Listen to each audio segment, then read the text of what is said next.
तो इसमें क्या है, हम बात करेंगे जनरल इन्फॉर्मेशन की, हम बात करेंगे एएमयू के बारे में कि एएमयू में जो 9th क्लास का एग्जाम होता है, जो एएमयू के स्कूल्स हैं, जो बॉयज़ एंड गर्ल्स भी स्कूल हैं, यानी कि लड़कियों के लिए भी और लड़कों के लिए भी, तो उनमें जो 9th क्लास का एग्जाम होता है, तो उसका एग्जाम का पैटर्न क्या रहता है, चलिए देखते हैं।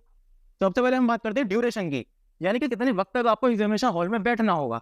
वो 2 घंटे। 2 घंटे में आपको अपना एग्जाम करना है। अब एग्जाम किस तरह का होगा और उसकी लैंग्वेज क्या होगी, यानी कि जो आपके हाथ में क्वेश्चन पेपर आएगा वो किस तरह का होगा। वो होगा, एक तो देखिए ऑफलाइन रहता है इसका मामला, यानी आपको सेंटर पे जाके एग्जाम देना होगा, ठीक है।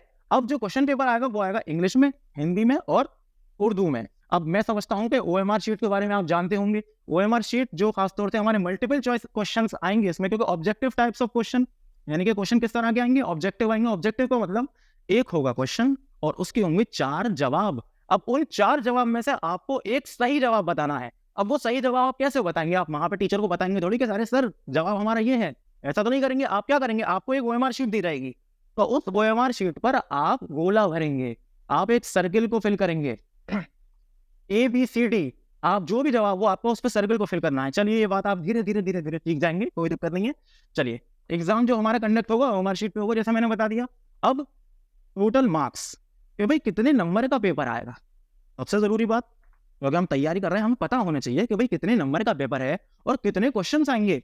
चलिए, तो मार्क्स और नंबर ऑफ क्वेश्चंस, ठीक है, हमारे 85 मार्क्स का वो है क्वेश्चन पेपर, और 85 ही हमारे पास यहाँ पे क्वेश्चंस आएंगे, यानी कि 85 जो है वो नंबर का क्वेश्चन पेपर होगा, और हर क्वेश्चन जो है वो एक एक नंबर का होगा, यानी कि 85 क्वेश्चन और 85 मार्क्स। अच्छा, अब सबसे बड़ी और सबसे अच्छी चीज वो क्या है, वो ये है कि नेगेटिव मार्किंग यहाँ पर नहीं है।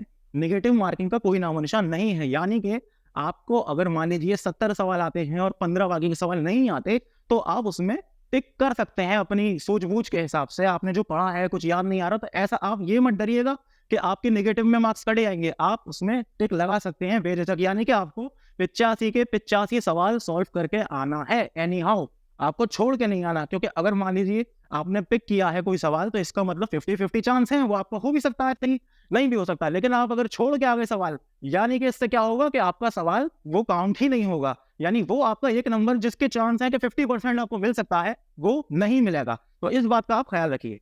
चलिए, अब हमारे पेपर में सेक्शंस क्या क्या आते हैं, भाई क्या क्या सब्जेक्ट हमें पढ़ने पड़ेंगे इसको क्वालिफाई करने के लिए, उसकी अगर हम बात करें तो जो हमारे सेक्शंस या कम सब्जेक्ट हैं वो क्या है। देखिए, लैंग्वेजेस का पोर्शन आता है, यानी कि इंग्लिश लैंग्वेज, हिंदी और उर्दू, यानी इंग्लिश, हिंदी और उर्दू, ये तीनों मिला के आती है 25 नंबर की। इंग्लिश, हिंदी और उर्दू मिलाकर आती है 25 नंबर की, यानी कि हमारे 25 नंबर ये हो गए।